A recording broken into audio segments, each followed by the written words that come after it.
Hello for the last time in 2022. What a year. Yeah, what a year. Anyway, yes, so this video is I was going to do this during the middle of the week, but I'm going to be working 5 days solid, 10 hours a day driving in some absolutely treacherous conditions, I hasten to ask. Literally, it's like an ice skating rink out there today, so be careful. So anyway, I thought I'd just do my favourite Christmas song of all time. And it goes back, as you probably guess, because it's it should be in the main thing. I can't even mind when this came out. My God, really? Wow. It came out in 1988. I did not realise it was that old. But anyway, it's Fairytale of New York with the Pogues and Kirsty MacColl. And every time, I don't really play the radio, to be honest with you, because it's full of pure pish. But basically, if I go into a supermarket and this song comes on, my heart fills with joy because I absolutely love this song. And probably because it's not a naff Christmas songs. There are loads of naff Christmas songs. This particular song,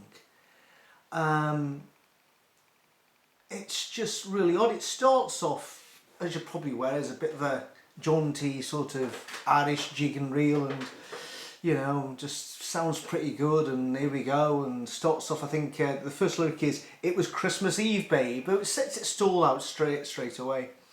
But it changes because it starts off with how this couple started off the relationship and how basically it went tits up. And then there's a bit in the song after the sort of slagging each other off, calling each other names, that all of a sudden the song completely changes, and it gets me every single time. It just really does. It's just, I don't know what it is. It's just, it's hard not to swell up or get a lump in your throat at this particular moment in the song. But it's this bit where the lyrics go this bit. It goes, he sings, "I could have been someone," and she says, "Well, so could anyone. You took my dreams from me when I first found you." And he responds, "I kept them with me, babe. I put them with my own. Can't make it all alone. I've built my dreams around you." So even when it starts off, starts a relationship, and then it ends up being sort of some trudgery where they clearly hate each other, that the admission at the end that yeah, things never worked out, but still, you know, he still holds the dreams of his partner, and realizes that without her he can't make it. And it's just, you know, it's just it's just a work of genius. It's lyrically brilliant. It's just all of a sudden this jolly rompy song which, you know, goes into of name calling, just then all of a sudden brings it back, and it's brilliant.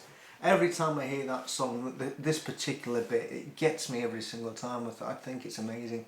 And there are a lot of great Christmas songs. There's a lot of bad ones, but this one, every time I hear it, and it's a bit more sad as well when you know that Kirsty MacColl got killed abroad somewhere by a jet ski accident. And of course, if you look at the singer of the Pogues these days, if he makes Christmas, it'll be a miracle because he looks terrible. I think he's confined to a wheelchair now with half his teeth missing. So yeah, it has this sadness about it.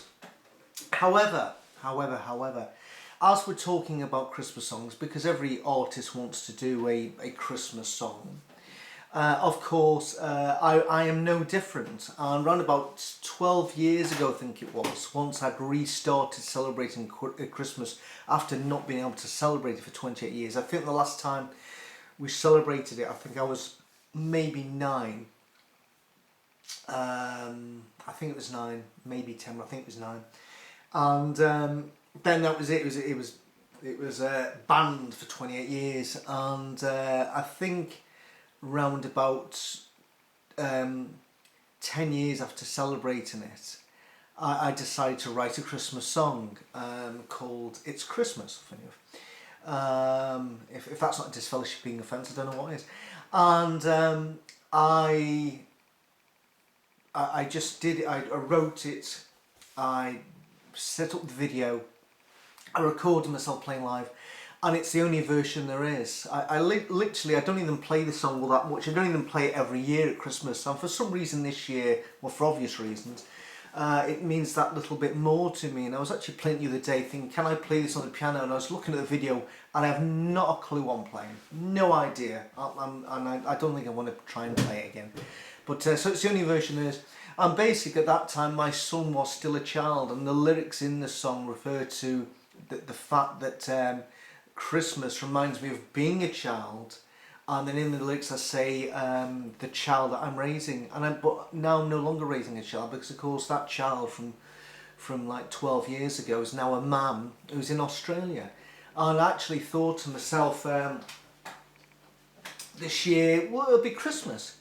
And it was only when I was putting up the Christmas tree with the aid of my niece and nephew that literally tears were coming down my eyes as I was finishing off, because I just realised this Christmas is going to be different. And all the things that because I'm a traditionalist now, and all the normal things that you do as a family, most families get together at Christmas time when normally they might not see each other the whole year round, but at this time, because we put all our eggs into one basket, or maybe one egg and one sperm, and as a result, you know, it's just the two of us and the dog now, sadly. And so this Christmas is going to be completely different. And normally, as any parent knows, you know, you spend a lot of time thinking about, you know, getting your kids presents, and when it comes to presents for you and your partner, maybe you spend no much time on it, because you have to make sure that it's your kids who get to enjoy Christmas more than you do. And this year, you know, I've sent him some money so he can spend it in Australia, but he's not going to be here. So yeah, it definitely feels different. And Christmas Eve, normally it's mulled wine, some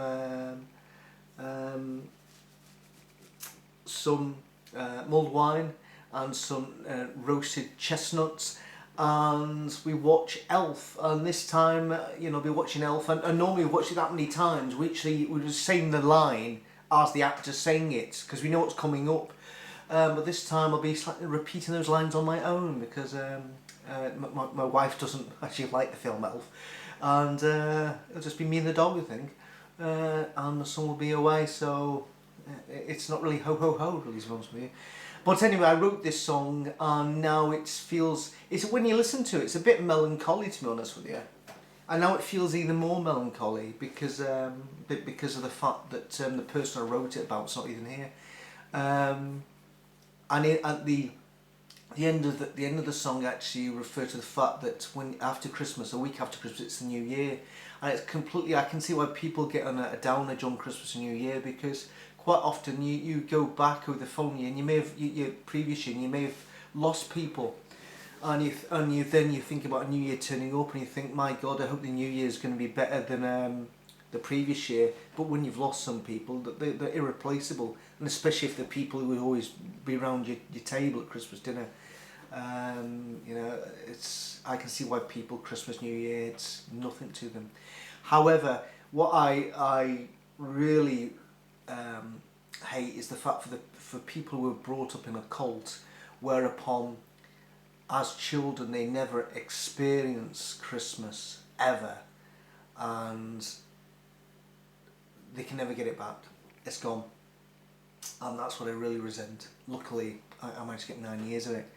And now I celebrate Christmas with much gusto.